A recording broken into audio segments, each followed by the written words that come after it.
It would work if I put my sound on, right? Welcome back, everyone, to another episode of LANCESCURV. I'm glad to see you here. I can see a couple of people already hopped on. That's a good thing. I hope your time has been going well. Mine has, very productive. If I can't say anything else, I've been doing a whole lot, so I apologize for not being out here as much, which we're going to be doing it. We're going to be doing it. But, you know, on top of current events and stuff that deal with the diaspora and Black people, Africans all over the world, I like to talk about human nature sometimes. And this is a topic that someone asked me to speak about. And I said, well, I don't have any experience with this per se, as far as I'm concerned, but I've observed a whole lot of situations that are very, very toxic as far as mother-in-laws who don't like the daughter-in-law, right? And I have a few points and a few things to say. Giant Gain, welcome on in. I'm glad to see you. Yes, I have a special message for you on the voicemail personally. But I'll say that for the most part, because of these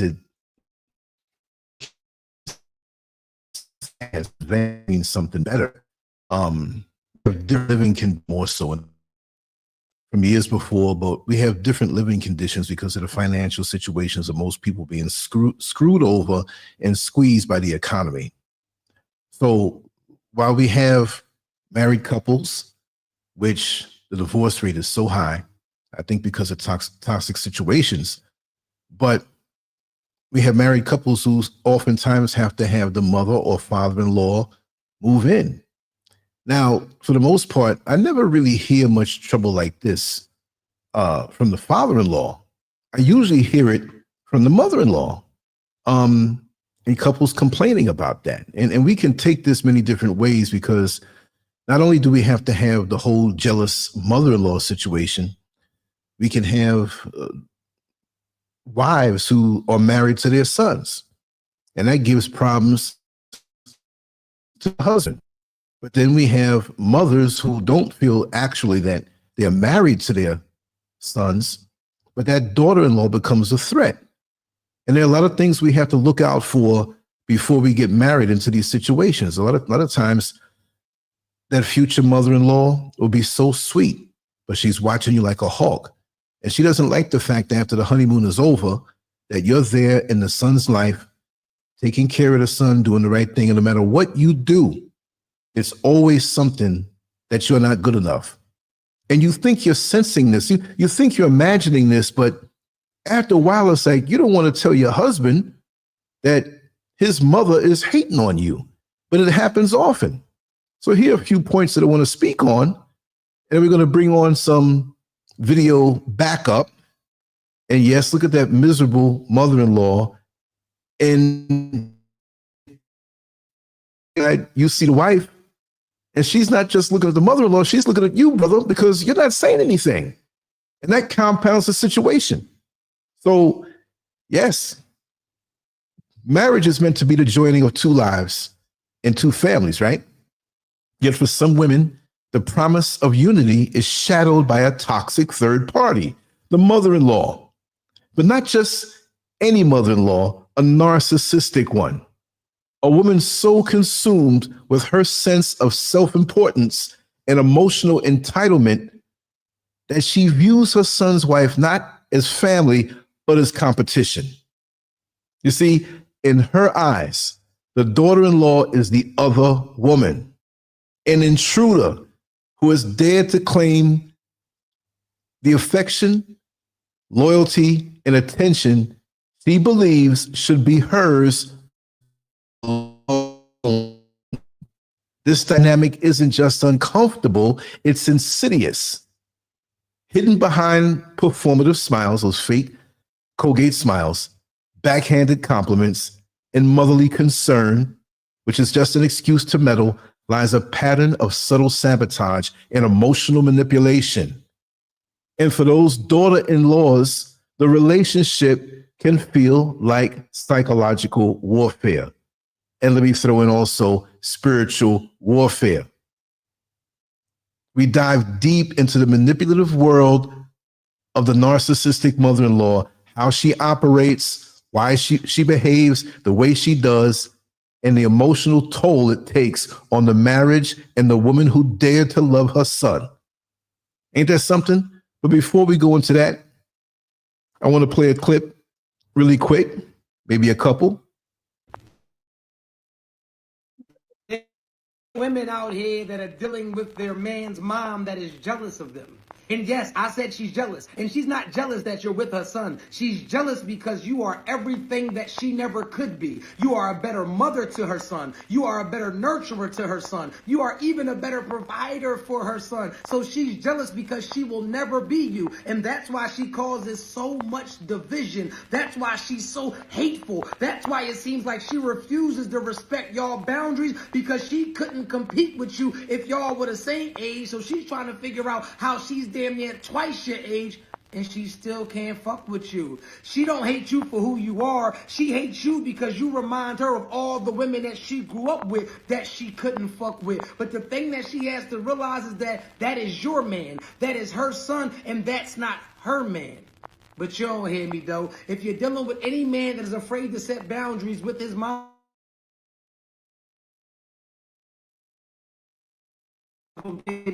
only ass. Am I lying?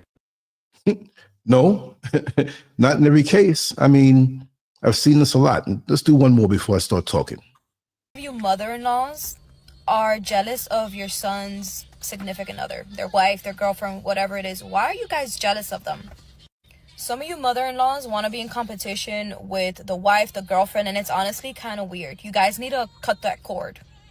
It's like they're jealous that someone has taken their spot. They're jealous that someone is there caring for their son, which is kind of awkward. It's like they think that they're always going to be the woman in their son's life. Like that time and that ship has sailed. Like, can you guys not handle that now all the attention is for his wife or for his girlfriend? Like now she's the woman in his life. Now he does things for her. They do things for each other, and you're not getting married or before he got with someone. And that just screams insecurity. Like, you're his mom, not his partner. I'm not saying a mother is replaceable, because obviously a mother's not replaceable. But it comes a point in time where you gotta let that shit go. Your son has to move on. Your son has left the nest.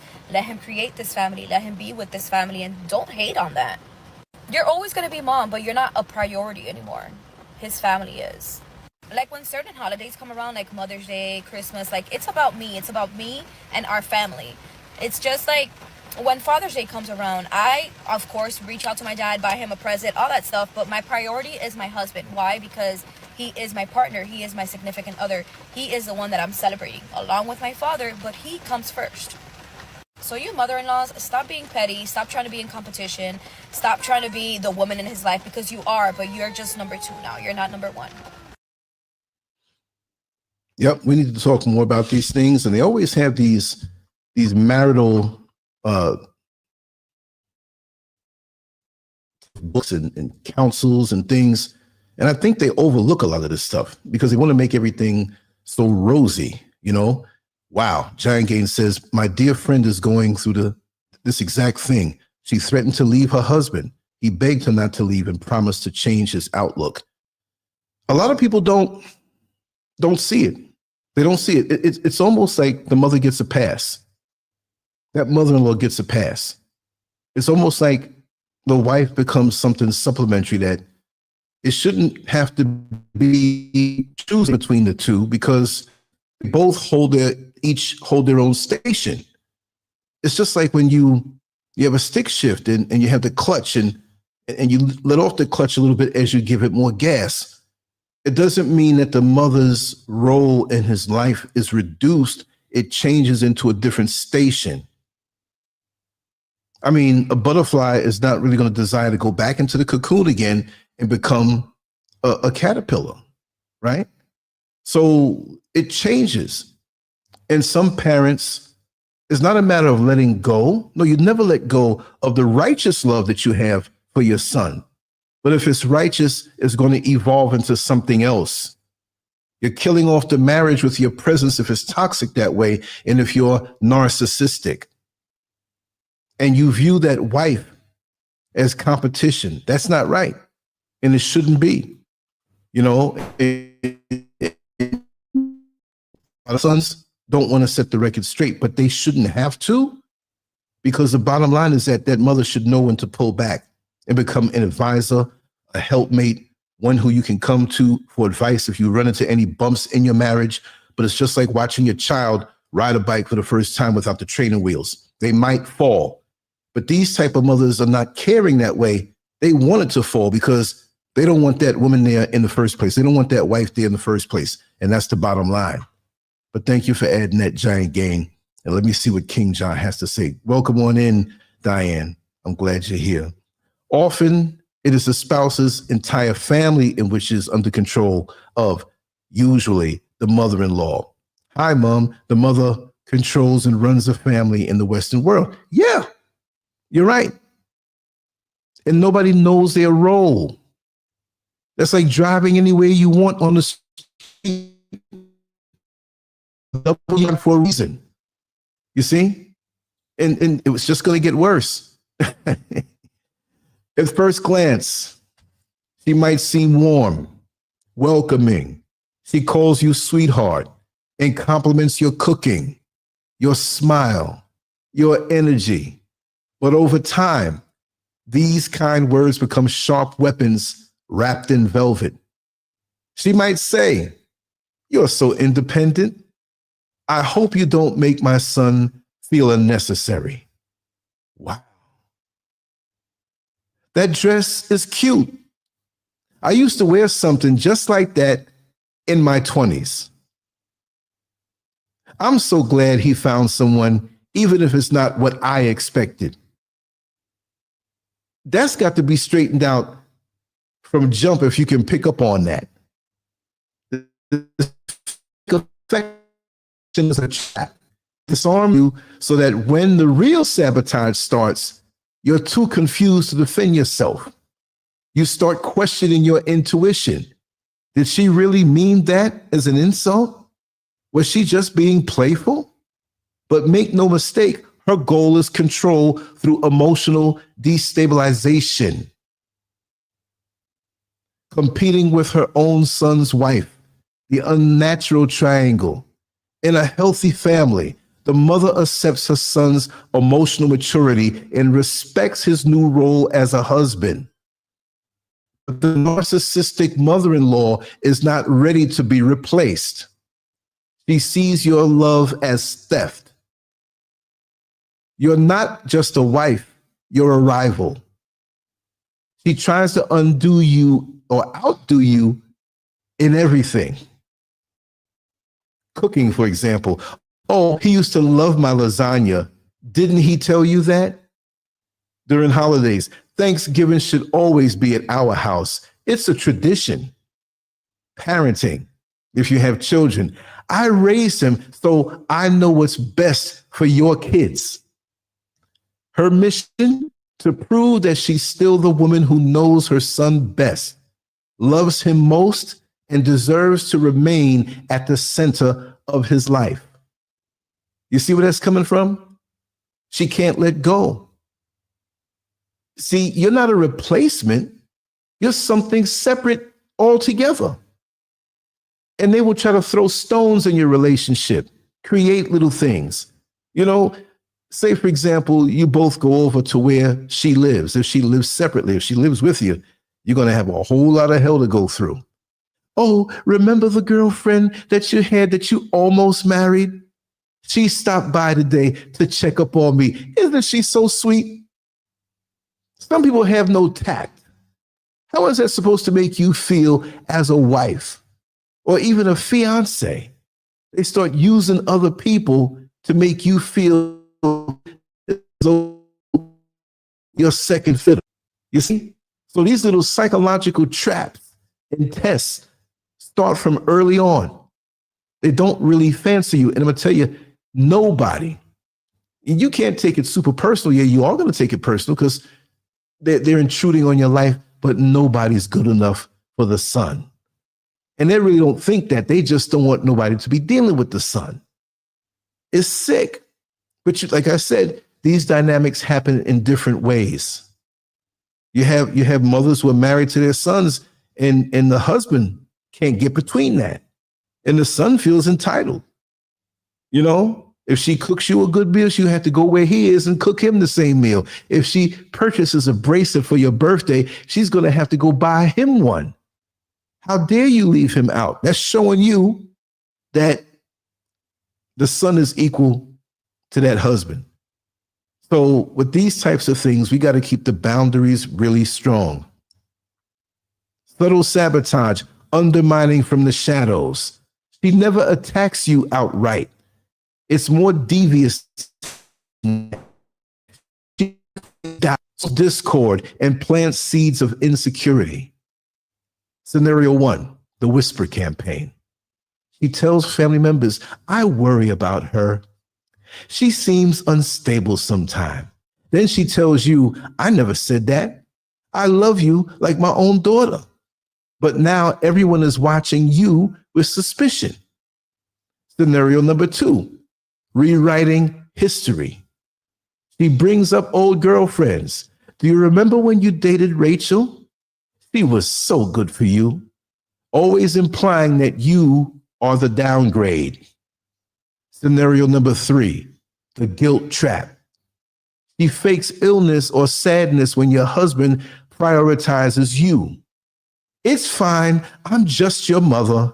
I'll sit here alone while you go have fun with her. You see that? Number 4, emotional incest. When the son becomes her surrogate husband. This is the darkest corner of that dynamic. A narcissistic mother-in-law doesn't see her son as an independent man. She sees him as an extension of herself, or worse, her emotional spouse. Brother Weo Talks, good to see you here, my brother, my big brother, my inspiration. I'll say this much. I wouldn't have gotten into bodybuilding if it wasn't for my brother here. But it's true, the emotional play and manipulation. She expects emotional loyalty from him that should rightfully belong to his wife. She wants to be his confidant, his first phone call, the one he celebrates with and mourns with. Any closeness he shares with you feels like betrayal. And I say that again. Any closeness he shares with you feels betrayal to her. But how dare she feel this way? This dynamic is unhealthy and deeply destructive. It places the son in an emotional tug of war, often forcing him to choose between peace with his mother and unity with his wife. King Jah says, the best phrase to quote into the faces of in-laws or anybody who means no good for a married couple is, who God has put together, no one shall put asunder. There you go. But then some of these mother-in-laws are Bible-toting, scripture spouting type women, but they will never say that. In that case, they're very selective in what scripture they want to say. You see what I mean? Like King John said again, in Africa, the father who goes to Apple, and it is often about money. Yeah, you're right. You better pay for that, wife, or you ain't getting none of that, daughter. No way. It don't happen like that. But yeah, the toll of the marriage, silent wounds and growing distance.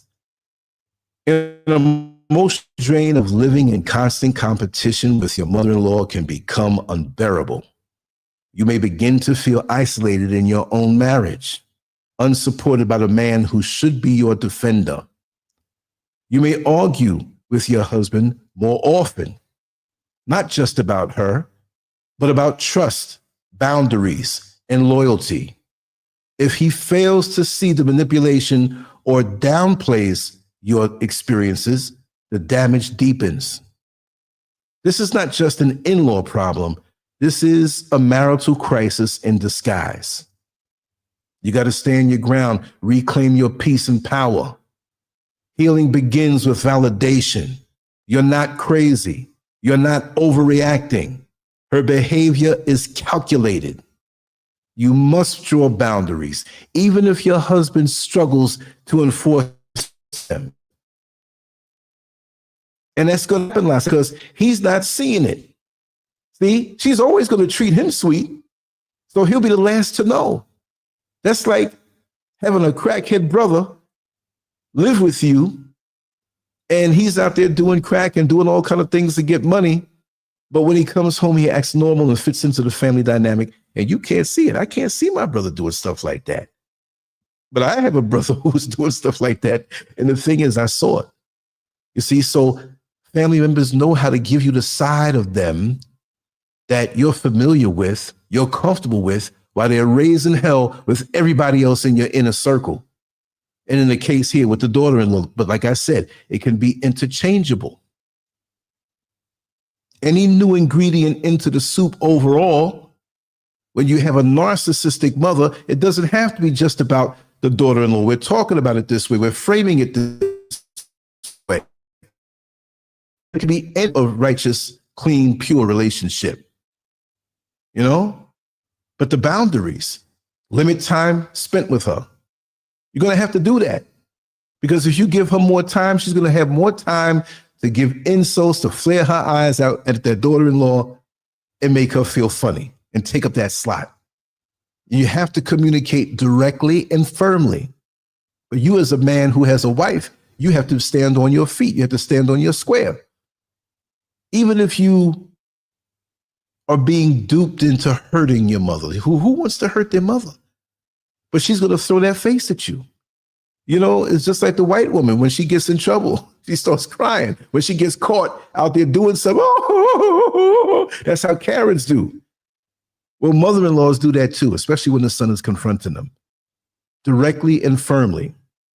You have to sit them down and talk to that face that's a shape-shifting face. They don't show you that as the son. You say, listen, you are my mother and I love you deeply, but there's some ways that you have that I cannot love. That's not supposed to be a part of our relation and our proximity. And don't even play into her distracting you or deflecting. I don't know what you talked about. I would never do anything like that. Well, listen, this is what you did. This is not going to be tolerated. Whether you did it or not, in your mind, I'm just going to let you know what behavior is not going to be tolerated. Because as long as you take that son treatment, the gushy treatment, oh, you cooked me my favorite, oh yeah, so and so, you feed it into that mask. And it should be where it's authentic, and deep down it is. But that other part should not exist in your marriage. You know, shouldn't be. And if not, document the patterns of manipulation to bring clarity to your husband when you are that wife. Document it, because that mother's going to make it seem like you're imagining things. And I'm talking to the daughter-in-law. I would never do that. Huh? That's the first thing she's going to say. What do you expect? And you better consider therapy. And you don't have to go as a couple. You can go as an individual to keep yourself from losing your mind or to learn how to deal with the situation. Reclaim your space in your own marriage. You are not the other woman. You are the wife, the chosen partner.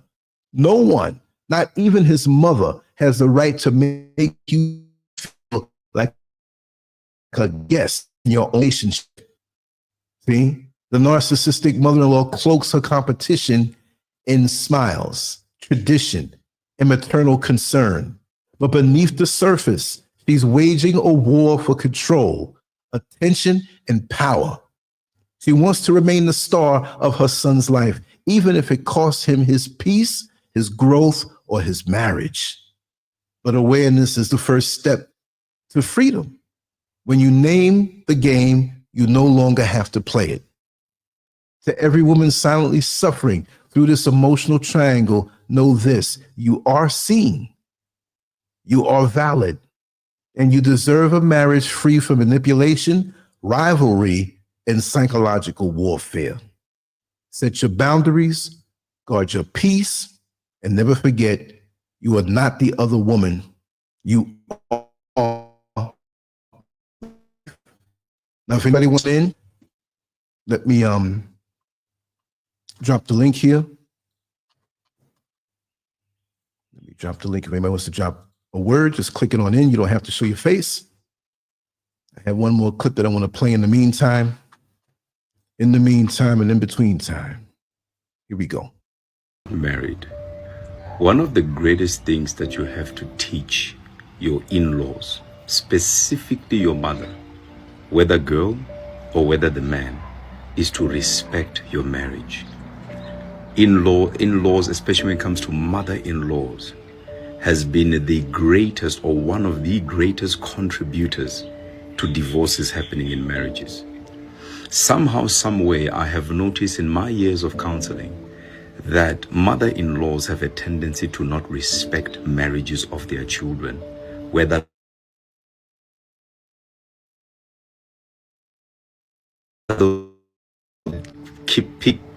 destroy left, right, and center without even thinking twice. And the greatest warning I would give any couple when it comes to in-laws is regulate the mothers specifically. And I'm not saying men don't do it as well, but it's not at the rate at which mother-in-laws do it. These are one of the most important ones. I remember I was doing a counseling session where a whole man came into the counseling session with his own mother and his wife sitting there on the side. And when the mother walked in, she's like, yeah, no, I'm here to support my son, my son, my son, my son. And I looked at her and I said, could you please get the hell out of my office? Talking to the mother. And he said, how can you disrespect my mother? And I said, how can you disrespect your own wife by not putting boundaries in your own marriage and still behaving like the umbilical cord is attached? This destroyer when it comes to in-laws is not necessarily fathers, and it is not necessarily sisters and brothers. It is mothers. The gossiping is rife. The inability to respect the daughter or respect the son is rife. And these stuff, when they come together, you will realize the damage it carries is big. Some of the daughters are getting literal advices from their mothers that are actually destroying the union. Some sons are getting advices on how to be a man from their own mother, and it's destroying their union. And you know, when it's all well and done, no mother-in-law actually comes and apologizes. It's a rare commodity there. So in the area of in-laws, the greatest area you need to be very careful is when it comes to the mothers. They can be conniving, manipulative, backbiters. I think I will say and give credit for those who I know who were raised by wonderful mothers where there may not have been a father around. I can't just say all mother-in-laws. And sometimes when it's just the mother and the sons and the daughters, there are some mothers out here who have done a wonderful job. And yes, things are better when you have a man. But sometimes if it's a no good man involved, it's best not to have the man at all. But kudos to the mothers out here who have done wonderful jobs with their sons and daughters, but this is about the sons right now. All with the destruction. I also remember one situation where the daughter, you know, she grew up to become something phenomenal. But when the mother got divorced, the mother, you know, put it in her head to destroy the marriage of the daughter so that the daughter can financially take care of her. And when I looked at the daughter and I said, you can't. She had children, she had a husband, and at the same time the husband is the one that took her to school. But the minute she saw her daughter graduating, becoming something phenomenal, getting a driver's license through the work of the husband, she then sat down and said, okay, you know what, I am going to destroy that marriage so that my daughter can come back and financially take care of me. And let me tell you, she was very close. By the time we got into that marriage, we saw right through the nonsense. And we told the mother straight, you have no good intentions concerning your daughter. The only thing you want is to financially benefit. And therefore you are willing to destroy the future of the kids for your own benefit. It is time to give up your manipulative ways. See, this thing can branch off into so many other categories. And I'm going to be talking about these things from now on. I've always talked about them, but I want to go in with my favorite term, surgical precision.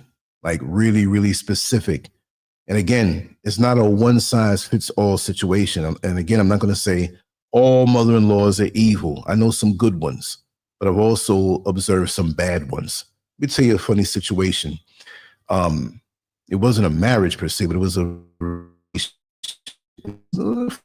full relationship, but it was near.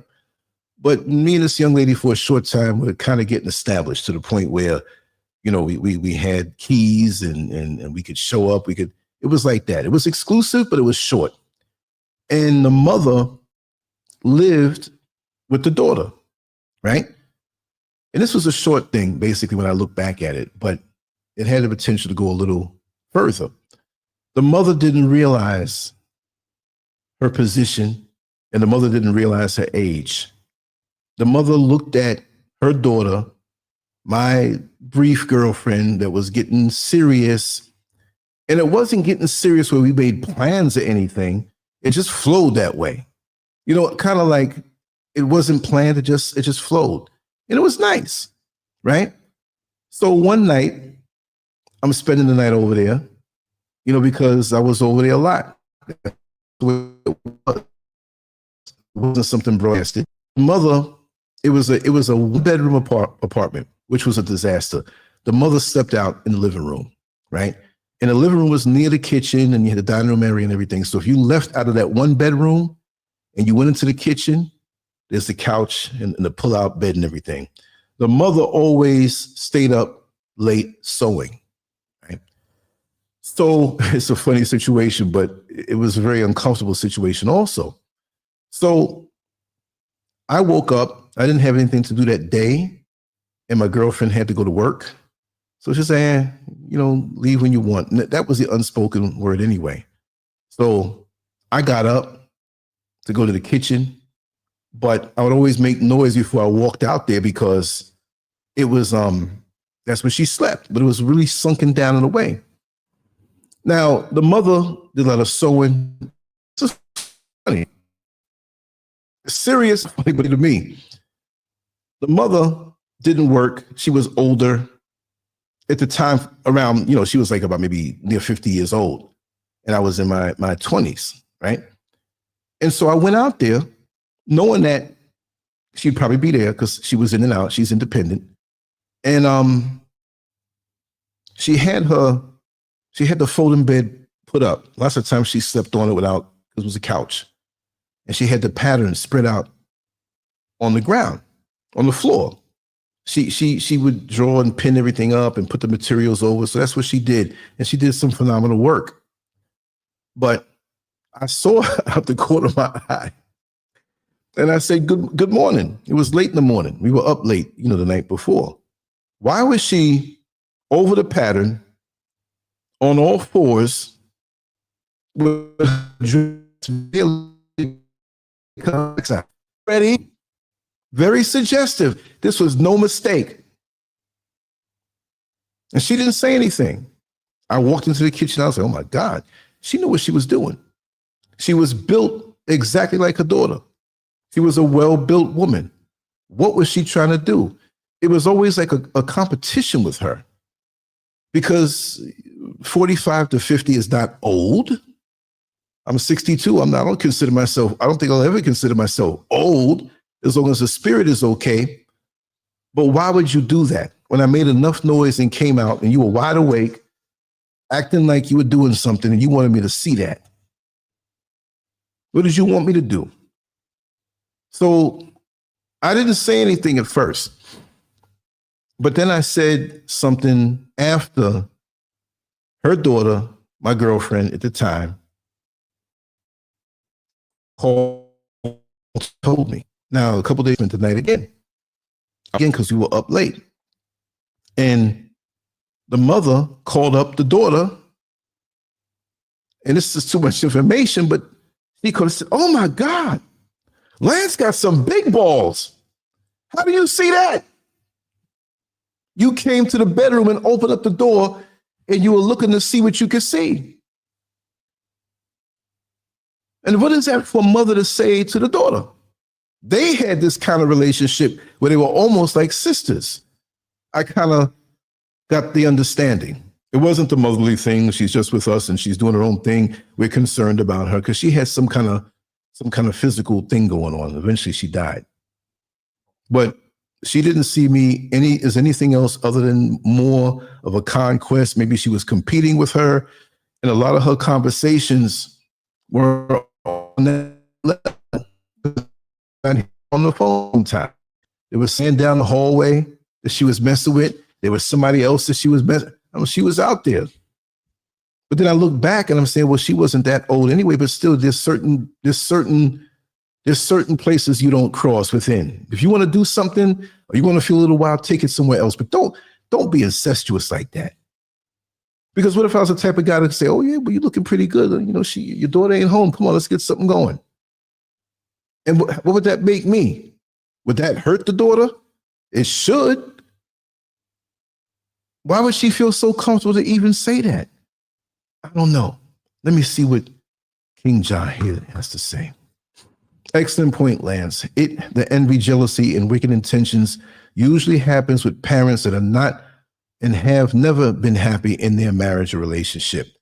That's the truth.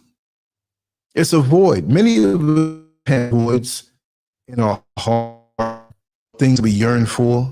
And it doesn't always mean the sexual or the complete control. You know, some of us want to feel as though we belong.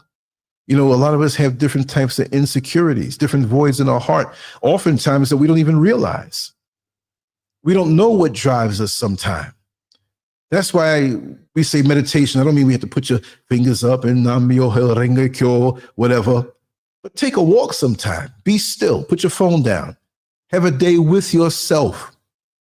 Going out to the mall by yourself or to a restaurant by yourself and saying you're taking yourself out on a date, but your phone is in your hand and you're always looking in the phone. That phone is a third entity taking you away from being with yourself. Have time with yourself. But a lot of us don't want to see what's inside. A lot of us are scared of what's inside. But that's the only way. Nobody can tell you what you need. You have one to diagnose. Even when you go to the doctor and you don't know what's going on with your body, the doctor asks you where the pain is. He asks you where the discomfort is. There has to be a starting point. So and that's physical, right? What about this and what's in your heart? You have to be the one to know where that thing is. See, I know where mine are. You know what I mean? I know what my things are. And I've worked on my stuff for many, many years, so I'm good. It still stings you every now and then. But we all have things we have to work on, and it's not necessarily just the outside. It's not necessarily just how you appear to the outside world, because a lot of us do that. How you doing? How's everything? Oh, I'm fine. And you hurting inside. Or you hunger for something. It's up to you to know what that's about. You understand? But I'm gonna play a little bit of this as some good. The daughter was offended at that. We don't have time to beat around the bush lying to you. You want to destroy your marriage over this? Go ahead. At least you know the price is on your head. So mother-in-laws are dangerous when it comes to marriages. Put some boundaries in that area, serious ones. Otherwise, as much as you believe that she loves you, she might do, but it might be a love that's leading you to a place that you don't want to go. So there you have it. I'm answering a question that all of you have been pouncing in on the DMs. Who is the biggest contributor when it comes to in-laws in marriages? They destroy marriages, not all of them, but most that I have come across. So what is that telling you? You have to look at the maturity of that mother-in-law. And most of the times the bad ones are by themselves, not in every case, but it's more propensity for that happening because they don't have nothing going on their own. I'm not saying because they've been, a widow now, but sometimes when they had drama before, they're going to continue that bad boy inside your marriage and spread those things. It's like hugging somebody. You're nice and clean. You got your Sunday best on, and a person who came out the mud, you might love them, but you can't hug them because now they're going to get their dirt on you. You can't continue that same rhythm. And oftentimes when you find a mother-in-law who is like this, and there was a certain rhythm in her life, a certain way she handled things, and you break away from that, son, and now you're creating a whole new rhythm, a whole new flavor in the way you live, that mother-in-law may not like it. Because from parents to children anyway, when they see that you're elevating beyond what they could elevate into, not because they're dumb, not because they're inept, and maybe because they were raising you, maybe because they had things to go through. But you can't take it out on your children that way. And your children, they're a continuation of your bloodline and your legacy, but you can't tell them how to live. It's a whole new time and a whole new ball game. You can't tell them how to live. They're different people other than you. They had the influence of you, but they don't owe you anything as far as continuing on your idiosyncrasies. It doesn't work that way. Anyway, I'm going to drop this link again. Anybody wants to come in, please do so. I've been running a lot, and I said, let me get this one in early. I want to pick some other topic later on. Along with some human nature, unless something monumental comes up. We know it's this Diddy trial and the craziness they're talking about, and that stuff is real. If he didn't do it, that stuff is still real, but there's enough against him. So the question I asked for that off topic is this a big distraction for something else? I always ask that. Whenever anything rules the airwaves and dominates it, when it pops up, you got to click on it. Is there something else going on?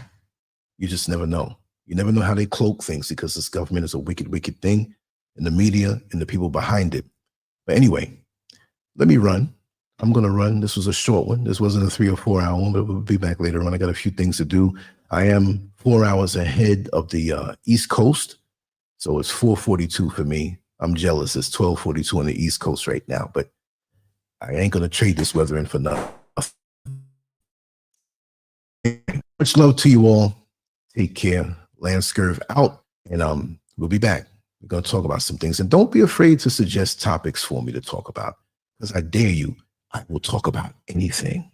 You give me the topic, pretty much I know a little bit about it. I will talk about anything, and thank you all for spending your time here with me. Much love. Peace.